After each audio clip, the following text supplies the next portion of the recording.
Y hoy, hermanos, vamos a estar hablando un poco, por lo menos, sobre esto. Lo que Dios ha hecho en nuestras vidas, o lo que Dios puede hacer en nuestras vidas, ¿sí? Y que todos los que estamos acá, o la mayoría, tenemos un testimonio que contar, ¿verdad? Tenemos un testimonio que contar, algo que contarle a los demás de lo que Dios ha hecho en nuestra vida, ¿sí? Y para eso, para poder hablar de esto y profundizar un poco en el tema, nos vamos a ayudar con el Evangelio de Marcos. Un relato, así que les invito a todos que puedan abrir sus Biblias en el Evangelio de Marcos, capítulo 5. Vamos todos para ahí.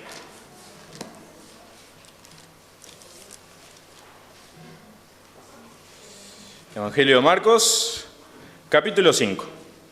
Y acá tenemos un relato que un momento anterior a este relato, en el capítulo anterior, en el pasaje anterior de capítulo 5, nos encontramos con Jesús y sus discípulos, ¿en dónde? Una tormenta, ¿verdad? En el mar, en una tormenta, en donde los discípulos estaban con tremendo miedo, porque estaban en medio de la tormenta, ¿y quién estaba durmiendo? Jesús, ¿no? La persona más importante del barco, estaba durmiendo en ese momento, en la tormenta. Entonces, los discípulos, muertos de miedo, despiertan a Jesús y le dicen, ¿no tienes miedo de que perezcamos? ¿No te preocupa de que podamos perecer acá? Entonces Jesús se despierta y muy calmado, con una orden directa, calma la tormenta. Con una orden y dos palabras, calma la tormenta inmediatamente, ¿no? Entonces, y acá, en este relato que vamos a estar leyendo, vamos a ver a Jesús también calmando una tormenta, pero no de la fuerza física de la naturaleza, sino la tormenta de una persona, ¿sí? Que el alma de una persona estaba siendo atormentada y Jesús, con una orden directa, también calma la tormenta de esta persona, ¿sí? Así que tenemos acá a una persona que es el endemoniado gadareno, ¿sí? Y así que todos estamos ahí con la Biblia abierta, capítulo 5, Evangelio de Marcos. Así que vamos ahora primero antes de leer, ¿sí? Señor, nuestro Dios y nuestro Padre, te queremos dar gracias por abrir tu palabra, Señor. Te pedimos que en este momento tú nos estés hablando por medio de ella. Padre, tu palabra es eficaz, tu palabra es útil para enseñar, para corregir, para instruir en justicia, Señor. Así que te pedimos que prepares nuestros corazones, que prepares nuestras mentes, que nos des un oído atento a tu voz, Señor, y para lo que tú tienes que decirnos a cada uno de nosotros particularmente. Así que encomendamos este momento a ti, Padre, en el nombre de Jesús. Amén. Leemos. Dice, vinieron al otro lado del mar, a la región de los Gadarenos. Y cuando salió él de la barca, Jesús, enseguida vino a su encuentro de los sepulcros un hombre con un espíritu inmundo, que tenía su morada en los sepulcros, y nadie podía atarle, ni aún con cadenas.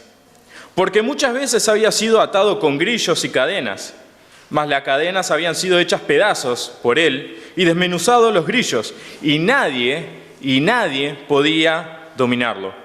Y siempre, de día y de noche, andaba dando voces en los montes y en los sepulcros, e hiriéndose con piedras. Cuando vio, pues, a Jesús de lejos, corrió y se arrodilló ante él, y clamando a gran voz, dijo, ¿qué tienes conmigo, Jesús, Hijo del Dios Altísimo? Te conjuro por Dios que no me atormentes. Porque le decía, sal de este hombre, espíritu inmundo. Y le preguntó, ¿cómo te llamas? Y respondió diciendo, Legión me llamo, porque somos muchos. Y le rogaba mucho que no lo enviase fuera de aquella región.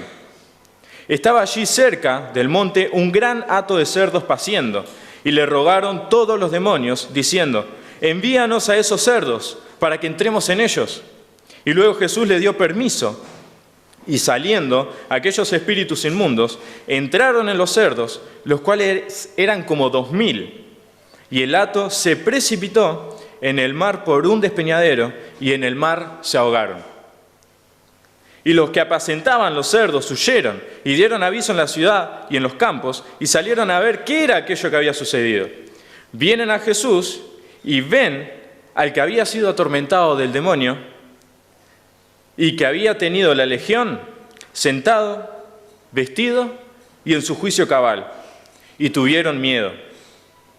Y les contaron los que lo habían visto cómo le había acontecido al que había tenido el demonio y lo de los cerdos, y comenzaron a rogarle que se fuera de sus contornos. A Jesús le pedían que se fuera de sus contornos. Al entrar él en la barca, el que había estado endemoniado le rogaba que le dejase estar con él. Mas Jesús no se lo permitió, sino que le dijo: vete a tu casa, a los tuyos, y cuéntales cuán grandes cosas el Señor ha hecho contigo, y cómo ha tenido misericordia de ti.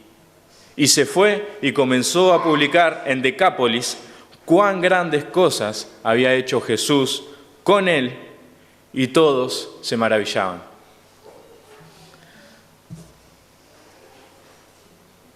Para empezar, hermanos, qué relato, qué caso, ¿no? Una persona endemoniada. Y vamos a empezar, yo traje acá algunas cosas para más o menos orientarnos en lo que vamos a estar compartiendo. Es hacia abajo, no hacia arriba, tampoco hacia arriba.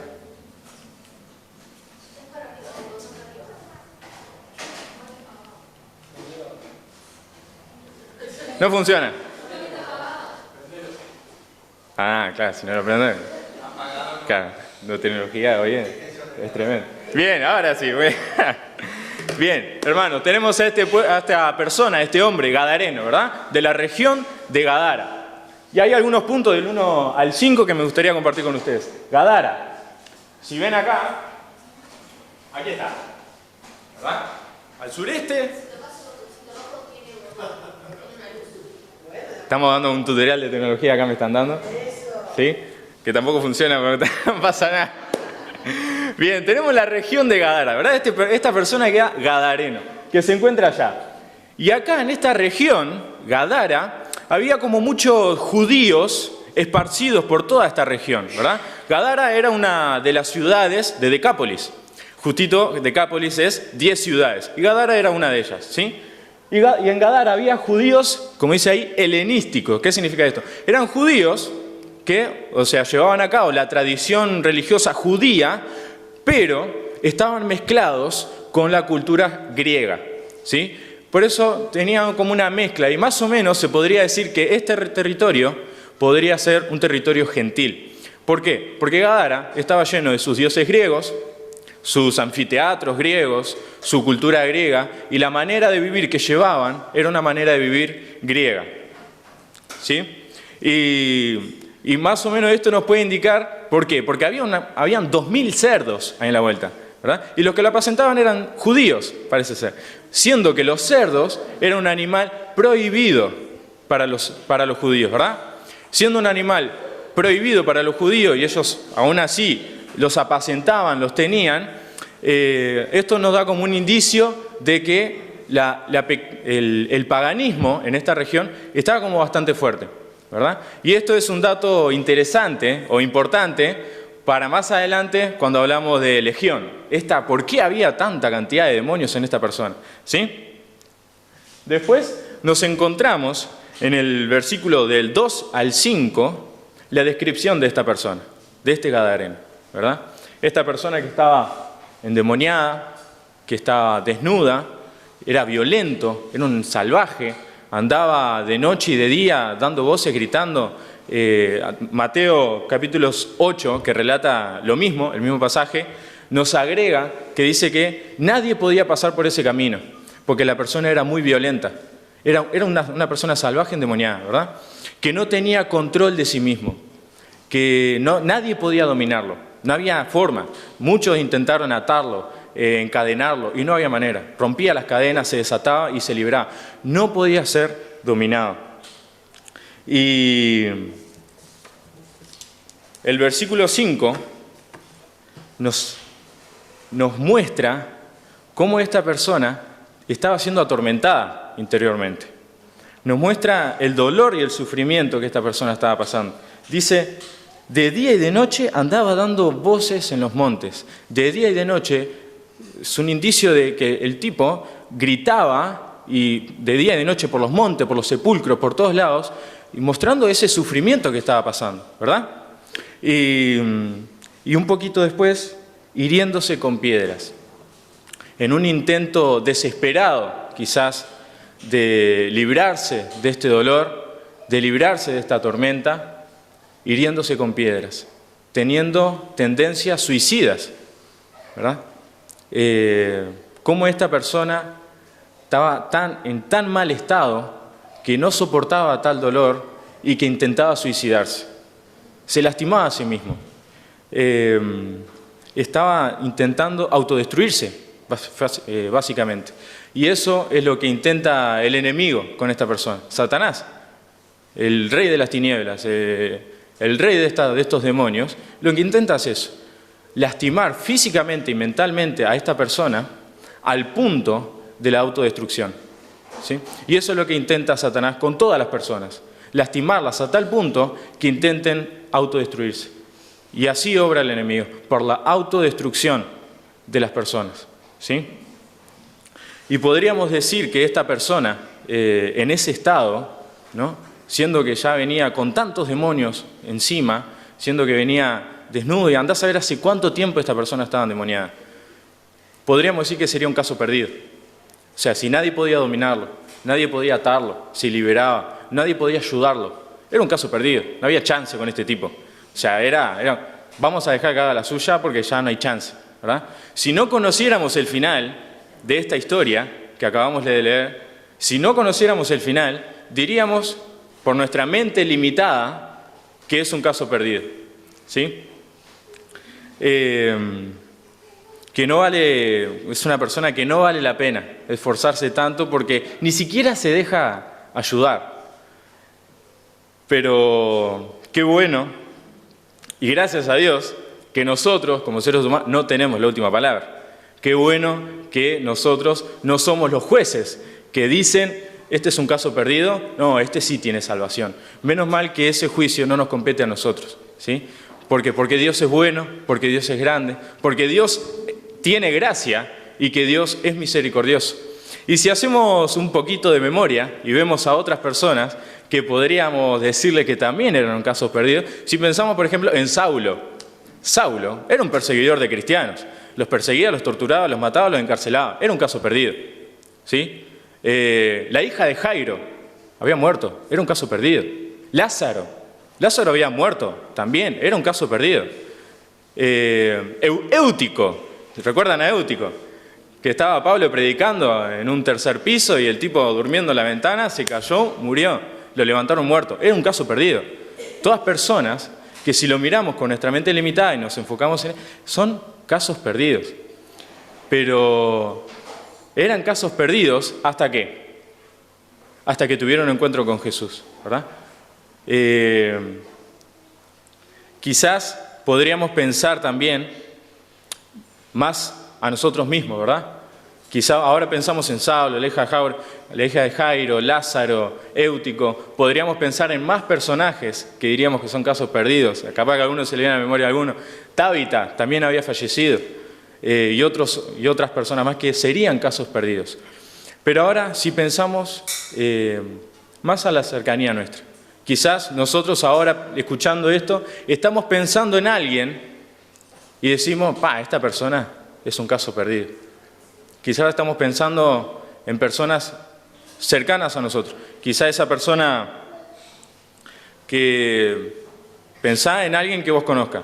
Quizás esa persona que siempre te discute por la fe, que no hay chance, que no quiere escuchar el Evangelio y no hay manera. Esa persona es un caso perdido, ¿no? Lo tomaríamos como un caso perdido. Esa persona cercana a nosotros, que queremos un montón, que amamos, ¿no? Pero que es violento, que es salvaje, que es difícil de tratar, que es insoportable, pero que de todas maneras lo queremos, lo amamos porque está siempre con nosotros, quizá es un amigo, quizá es alguien de la familia, ¿sí? Es un caso perdido, no va a cambiar nunca, va a ser siempre violento, va a ser siempre salvaje. Quizá estamos pensando en esa persona que está luchando con las drogas, en esa persona que está luchando salir de las drogas, o el alcoholismo, o cualquier tipo de adicción. Es un caso perdido. Está tratando de salir de eso a 100 pasos y no puede salir. Con medicación, psiquiatras, hospitales, clínicas, nadie lo saca de eso, sigue cayendo, ¿sí? Es un caso perdido, no hay manera, ni siquiera se deja ayudar, sale de eso y después vuelve, es un caso perdido. Quizás estamos pensando en una persona que está enferma y decimos, no, con esta enfermedad no hay chance. Bajo nuestra fuerza y sobre lo que nosotros sabemos, no hay chance con esta enfermedad de esta persona, no hay chance. Es un caso perdido, ¿sí? Podríamos incluso pensar, o quizás estás pensando en que ese caso perdido podría ser vos mismo. Quizás sos vos quien te considerás un caso perdido, que no sabés cómo salir de ese pozo de tristeza, de sinsentido, de vacío, no sabés cómo llenar ese vacío que hay en tu corazón y te consideras un caso perdido, porque no hay manera y no hay nadie que pueda ayudarte a salir de eso. Quizá no hay forma, intentaste, hablaste con gente, hablaste con psicólogos, hiciste esto, hiciste aquello, hiciste un montón de cosas y aún así no pudiste salir de ahí. Sos un caso perdido. Yo era un caso perdido. Yo tenía una vida sin sentido. No tenía propósito, era un caso perdido. Iba deambulando por los montes, como decía Gadareno, deambulando por los montes y los sepulcros, ¿no? Era un caso perdido. Y muchos de los que estamos acá, todos los que estamos acá, fuimos casos perdidos, ¿sí? La buena noticia a todo esto trágico que vengo diciendo, hay una buena noticia y hay esperanza. ¿Por qué? Porque conocemos el final de todas estas historias. Conocemos el final de este Gadareno. Conocemos el final de Saulo. Saulo no fue que él mismo cambió por sí mismo y de la nada se cambió el nombre y dice, soy Pablo y ahora soy seguidor de Cristo. No, fue Jesús quien lo cambió. No fue Jairo quien resucitó a su hija. No fueron las hermanas de Lázaro quienes lo revivieron. No fue Pablo quien revivió a Éutico. Y así podríamos seguir nombrando. La respuesta a todos estos casos, ¿quién fue? Jesús. En todos estos casos, y en más casos que podríamos seguir nombrando, la respuesta es Jesús. ¿Y por qué la respuesta? Porque no hay caso perdido para Jesús. Y todas estas personas que para nosotros, nuestra mente limitada, son casos perdidos, para Jesús, en su gracia, en su misericordia y en su gran poder, no hay casos perdidos. ¿Sí? No hay casos perdidos para Jesús. Jesús está por encima de toda circunstancia, de toda situación, de toda dificultad y de todo poder del enemigo. Jesús tiene la autoridad y el poder sobre todas las cosas creadas y por existir, ¿sí? Y eso es algo, esa es la buena noticia. Si vos querés salir de ese pozo, si vos no querés ser un caso perdido, la respuesta es Jesús. Tenés que ir a Jesús. Así que, hermanos, Jesús es la respuesta para nosotros quienes nos consideramos un caso perdido y la respuesta para esa persona que vos conocés que se considera o que vos considerás un caso perdido, ¿sí? Así que, como para pensar, primer punto sobre esta enseñanza que nos trae este relato, no hay casos perdidos para Jesús, ¿sí? Si seguimos más adelante, vamos a ir al versículo del 6 al 10. Como venía diciendo recién, Jesús tiene autoridad sobre todas las cosas. Acá vemos que el endemoniado, que no tenía control de sí, ¿verdad? ¿Quién estaba hablando? No estaba hablando el Gadareno, estaba hablando Legión, esos tantos demonios que él tenía, él estaba hablando. ¿Por qué nos da esta pista de que él era él que estaba hablando? Porque cuando ve a Jesús, siendo la primera vez que Jesús se encuentra con esta persona, los demonios ya lo conocían. Le dicen, por favor no nos atormentes, ¿qué tienes con nosotros? Y le piden por favor que no lo quiten de esa región, ¿sí? Voy a ir un poquito más rápido y más puntual por el tiempo, ¿sí? Pero como cosas esenciales, Jesús tiene el control sobre todo poder y autoridad. No hay nada ni nadie más grande y más fuerte que Jesús sobre esta tierra, ¿sí? Entonces, y acá podemos ver también el relato, lo que nos dice Santiago, versículo 19, que los demonios creen y ¿qué? Y tiemblan. los demonios creen y tiemblan. Este demonio conocía a Jesús y el poder que tenía, ¿verdad? Entonces no había chance, no tenía manera de ganar contra Jesús, obviamente, pero lo que sí podía hacer, lo único que le quedaba chance, es pedirle, por favor, que no lo quite de esa región. ¿Por qué no lo iba a quitar de esa región? Porque como veníamos diciendo, esa región, era el paganismo, el pecado, estaba tan inundado ahí que era como un festín para ellos. Era como el sitio ideal, donde no hay mención de Cristo, donde no se conoce de Cristo y donde no hay casi nada o nada mención de Cristo. Ese es el lugar especial para los demonios, olvídate. Ahí van a estar. Entonces ellos no se querían ir de ahí. Ahí estaban cómodos, estaban contentos. Tenían comida gratis todos los días, ¿sí? Y luego de que el Señor le diera permiso, de que vayan a los cerdos, caen por el acantilado y se ahogan todos los cerdos, marcha. Entonces los que los apacentaban, salen corriendo, se van. Pero van a la ciudad a avisarle a los demás y cuando vienen, todos a ver, bueno, ¿qué pasó acá? ¿Qué pasó acá? ¿Qué pasó con los cerdos? ¿Qué pasó con el endemoniado? ¿Qué pasó acá? ¿Ven? Ven un poquito más adelante. Se encuentran con este endemoniado, que ya no estaba endemoniado, y se encuentran con Jesús, ¿verdad? Se encuentran con esta persona que estaba vestido, estaba sentado y estaba en su juicio cabal, estaba en su sano juicio. Esta persona que estaba completamente fuera de sí, no controlaba nada de su cuerpo ni de su mente, se encontró con la respuesta a su vida y a su tormento. Se encontró con Jesús, ¿sí? Esta persona endemoniada estaba tranquila, estaba sentado, estaba vestido, había sido dignificado como ser humano, estaba vestido, estaba desnudo por todos lados el tipo. O sea, y fueron con los discípulos, le entregaron, porque estaba Jesús con los discípulos, entonces pudieron vestirlo, entregarle ropa, ¿sí? Y acá este endemoniado, vemos cómo nos da una evidencia clara de transformación. Una evidencia clara de que la persona había cambiado, de que ya era un hombre nuevo, de que ya no era esa persona violenta, salvaje, sin control, sin dominio propio, sino que ella había encontrado la respuesta a su vida y que tenía control de su cuerpo y que el control de su vida la tenía Cristo. ¿Y qué decide esta persona? Versículo 18. Le rogaba a Jesús que quería ir con él, quería seguirlo, quería seguir a su Salvador.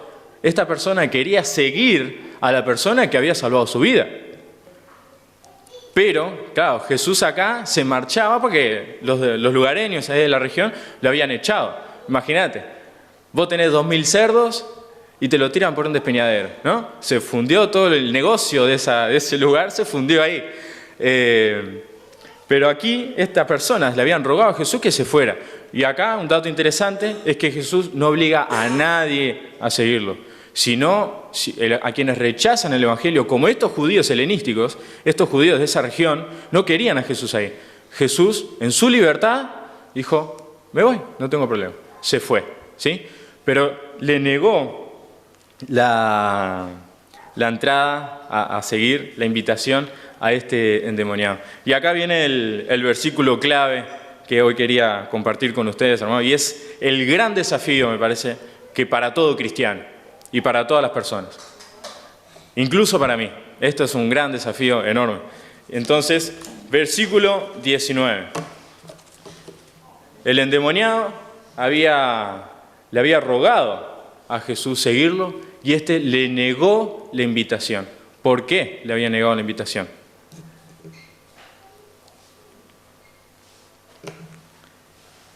Jesús no se lo permitió y le dijo, vete a tu casa, a los tuyos. El Señor Jesús quería restaurar no solo la vida de esta persona, no solo calmar la tormenta en el alma de esta persona, sino restaurar su vida completa. Como muchas veces se ha mencionado, la vida integral de la persona. No solamente su vida, su alma, ¿no? Sino su vida social. Le dice, vete a tu casa, a los tuyos. El Señor quería restaurar, lo quería restaurar a esta persona, su alma, pero también social y familiarmente. Acá nos decía que el hombre estaba desnudo, vivía en los sepulcros. Vivía en los sepulcros. Y acá Jesús le dice, vete a tu casa, a los tuyos. Lo está diciendo que el tipo tenía casa, conocía gente, tenía familia, esta persona. Entonces Jesús le hace esa invitación, le da esa orden, perdón, no invitación, le da esa orden, le da ese mandato, vete a tu casa, a los tuyos. Y hermanos, el hogar, como dice ahí, el hogar, nuestra casa, es la primera, pero la más importante misión evangelística que tenemos como cristianos. Acá Jesús lo que nos está diciendo es, lo primero, las primeras personas que tienen que escuchar que tu vida fue transformada, son esas mismas personas que te vieron que eras un caso perdido. Esas personas cercanas que no conocen el Evangelio y no saben que vos sos cristiano ahora, es la primera misión. Vos tenés que ir a tu casa, a los tuyos, y compartir y contar ahí y demostrar ahí el amor de Cristo que has recibido por Él, ¿sí? Entonces, la verdadera actividad como misionera empieza en la casa de cada uno de nosotros. ¿No? ¿Por qué? Porque no es coherente, no tiene coherencia el que tengamos muchos deseos de salir a evangelizar, de ir a Haití, de ir a China, de ir a Asia, de ir a África, de salir acá al barrio, de venir a la iglesia, de predicar acá adelante, de servir con los niños. No tiene coherencia hacer todo eso y tener el deseo de todo eso si en nuestra casa no demostramos el amor que Cristo nos ha entregado a nosotros. Si en nuestra casa no demostramos el amor que Cristo nos ha dado. Y tenemos el deber y el privilegio también de poder contar sobre eso. Ese amor tan grande que hemos recibido, que no lo merecíamos, que no lo merecemos, tenemos el privilegio de ir y contarlo, ¿sí? Y es un desafío muy grande, ¿verdad? Porque estás yendo con personas que conocieron tu vida pasada.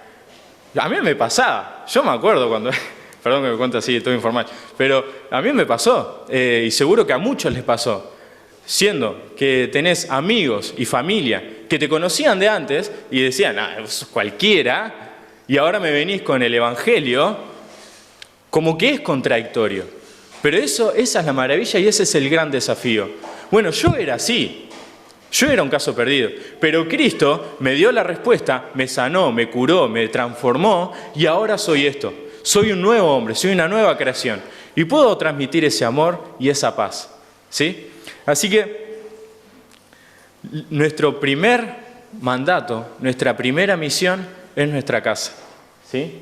E ir a contarles a los demás sobre lo que hemos recibido, ¿sí?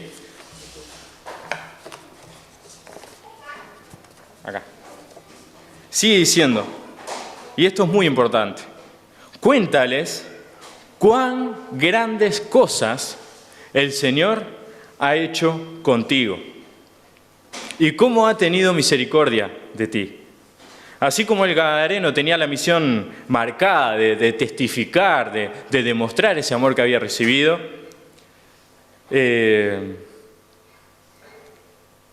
tenemos la misma misión, hermanos.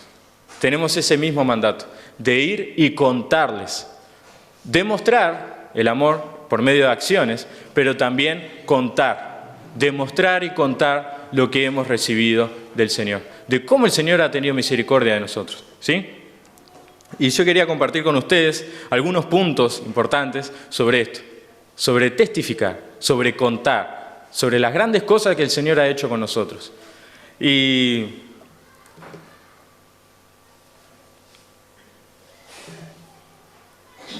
el testificar, el contar las grandes cosas que el Señor ha hecho con nosotros, es la manera más sencilla, la más natural y la más práctica de predicar. Cuando hablo de testificar y contar el testimonio, no estoy hablando solamente de pararnos acá adelante y contar nuestro testimonio, que se ha hecho muchas veces y ha sido de gran bendición para muchos, ¿sí? Incluso ahora en la reunión de adolescentes estamos haciendo eso. Estamos todos los sábados contando cada uno de nosotros nuestro testimonio, de cómo el Señor ha sido bueno con nosotros. Pero estamos hablando también de que es la manera más sencilla y natural de contarle a otra persona, a los nuestros, a los que están cerca de nosotros, lo que el Señor ha hecho con nosotros. Es la manera más fácil, sencilla y natural de predicar, porque es contar algo que nos pasó. Es simplemente contar algo que nos pasó a nosotros, que antes éramos de una manera y que ahora somos de otra manera por medio de Cristo Jesús. ¿Sí?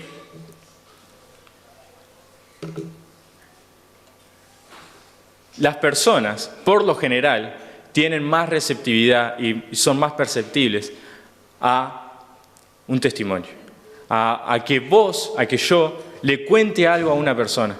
¿Por qué? Porque las personas están interesadas en algo tan importante que te pasó, ¿sí? Cuando vos estás hablando con una persona, le puedes hablar de un montón de cosas, puedes hablar de un millón de cosas, pero de algo que te pasó, algo tan importante que marcó tu vida, eso van a prestar atención. ¿Por qué? Porque se van a preguntar, bueno, ¿cómo pasó eso? ¿Dónde pasó eso? ¿Por qué? ¿Cómo? ¿Qué pasó realmente? Todas esas preguntas, en un mano a mano, en una predicación, en una reunión más íntima, en algo más informal, muchas personas por lo general tienen receptividad a que vos les cuentes cosas así, ¿sí? ¿Por qué? Porque van a tener interés en eso tan importante que te pasó, porque es algo que cambió tu vida, que te dio gozo, que te dio alegría y te dio satisfacción que nunca antes habías sentido, que nunca antes habías sentido. Bueno, las personas van a tener interés sobre eso. ¿Cómo pasó? ¿Por qué? ¿Dónde? ¿Cómo? ¿Sí? Y algo también, interesante,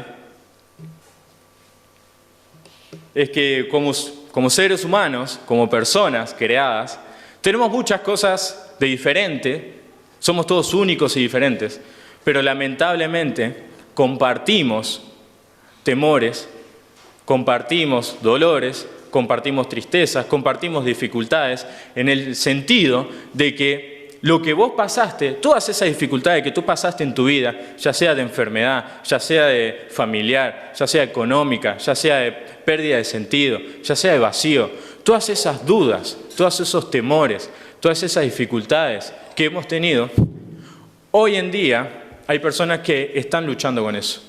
¿Sí? Hoy día hay personas que están luchando con eso que vos ya pasaste. Y tu testimonio va a ser de gran bendición para todas esas personas. ¿Por qué? Porque vos ya tenés la respuesta a todas esas dificultades. Ya tenés la respuesta en la palma de tu mano, acá, sobre todas esas dudas, temores, dificultades que pudiste haber pasado. Y tenés el privilegio, el placer y el desafío de poder compartir esa respuesta. De poder compartir eso que alivianó tu dolor, eso que alivianó tu carga, eso que te sanó, eso que te transformó. Vos tenés la respuesta. Si conociste a Cristo Jesús, tenés la respuesta para entregárselo a otros, ¿sí? Lo maravilloso también del testimonio es que no puede ser contradicho. No está anotado acá, pero es algo maravilloso. No puede ser contradicho. ¿Por qué? Porque las personas pueden dudar de lo que yo estoy compartiendo ahora, ¿no? De la lectura de la palabra, de doctrina, de costumbres, de cosas que dice la Biblia. Pueden dudar de todo eso, pero no pueden dudar de algo tan importante que te pasó a vos, porque es algo que te pasó, son hechos, son cosas que vos viviste, es una experiencia personal que no puede ser contradicha. Y eso es una ventaja o una maravilla hermosa de poder compartir, ¿sí? Y eso da confiabilidad, le da confianza a la gente, algo tan importante que te pasó. Y después destaquemos, hermanos, que para esto dice: cuán grandes cosas el Señor ha hecho contigo. Y no dice cuán grandes cosas haces tú para el Señor. A la gente, al Señor, a nadie le importa grandes cosas que vos podés hacer por Él. No, tenés que destacar cuán grandes cosas ha hecho el Señor contigo, ¿sí? Y cómo ha tenido misericordia de ti, cómo ha tenido misericordia de mí, ¿sí? Y estoy seguro de que el Señor, con todos los que estamos acá, ha hecho grandes cosas por nosotros. El Señor ha hecho grandes y enormes cosas y ha tenido una gran misericordia con nosotros. Y tenemos el deber y el desafío de compartirlo, ¿sí? Y para ir terminando, hermanos, para no olvidar, no hay casos perdidos para el Señor, ¿sí? No hay casos perdidos. Así como el Gadareno, así como Saulo, así como Éutico, así como la hija de Jairo, así como muchas otras personas, así como todos los que estamos acá, todos fuimos casos perdidos, que no había manera de salir del pozo en el que estábamos. Así los demás tampoco son casos perdidos. Esa persona que considerás, que yo considero que es un caso perdido, no lo es. Para Cristo no lo es. Hay que seguir predicando, hay que seguir compartiendo, hay que seguir, más importante, demostrando el amor de Cristo, ¿sí? Jesús quiere restaurar toda la vida de la persona, no solo un área. Jesús quiere restaurar toda la vida de la persona, el alma, su vida social, familiarmente, todo, intelectualmente. Jesús quiere restaurar todo, ¿sí? Tercero, nuestra misión, nuestra primera y más importante misión son los nuestros. Por ahí debemos empezar. Si conociste a Jesús, nuestra más importante misión es nuestra casa, ¿sí? Que haya coherencia, ¿sí? En lo que venimos a hacer acá o lo que deseamos hacer en todo el mundo y lo que hacemos en nuestra casa, ¿sí? Y nuestro último punto, debemos contar, debemos hablar, debemos testificar cuán grandes cosas el Señor ha hecho con nosotros, ¿sí? El Señor ha hecho grandes cosas con nosotros, ¿sí o no? Amén, ¿sí? Así que, hermanos, que tengamos en cuenta todas estas cosas y que podamos contar, testificar y demostrar el gran amor que Cristo ha tenido por nosotros, ¿sí? Vamos a ponernos de pie. Y si hay alguien que todavía no ha podido salir de ese pozo, o sea, hay alguien que todavía no ha podido liberarse de esas cadenas que tiene, que lo atan, que lo perjudican, que lo mantienen en el dolor, sepa que Cristo es la respuesta, que Jesús quiere restaurar tu vida, que el Señor quiere salvar, porque el Señor quiere perdonar tus pecados, quiere transformar tu vida, quiere sanarte, quiere curarte, quiere restaurarte, ¿sí? Así que, Señor, en esta mañana te damos gracias, Padre, por tu palabra. Te damos gracias, Señor, por ese amor tan grande que tú has entregado a cada uno de nosotros, Señor. Señor, has hecho grandes cosas en nuestra vida, has tenido misericordia y gracia para con nosotros en incontables veces, Señor, en incontables momentos. Te damos gracias porque tenemos testimonios de personas que te conocieron, Señor, y que hoy son de gran bendición para nosotros, Padre. Y ahora nosotros queremos ser de testimonio para los demás, Señor. Señor, ayúdanos a entender que no hay casos perdidos para ti, Señor. Que todas las personas pueden ser salvadas. Que el Evangelio es para todos, Señor. Que tú viniste a salvar al mundo y no a condenarlo. Que tú viniste a salvar a todos, Señor. Que todo el que cree en tu nombre puede ser salvo, Padre. Así que, Señor, ayúdanos a entender esto para poder predicar y contarlo a los nuestros, en nuestra casa, nuestro lugar más cercano de cotidianidad, y demostrar ese amor tan grande que tú has tenido con nosotros, Señor. Que las personas que aún no te conocen, Padre, que te pedimos que nos uses a nosotros para poder transmitir eso, que nos ayudes a nosotros a ser herramientas útiles para compartir el Evangelio, Señor. Padre, quedamos en tus manos, bendecimos tu nombre, exaltamos tu nombre, en el nombre de Cristo Jesús. Amén.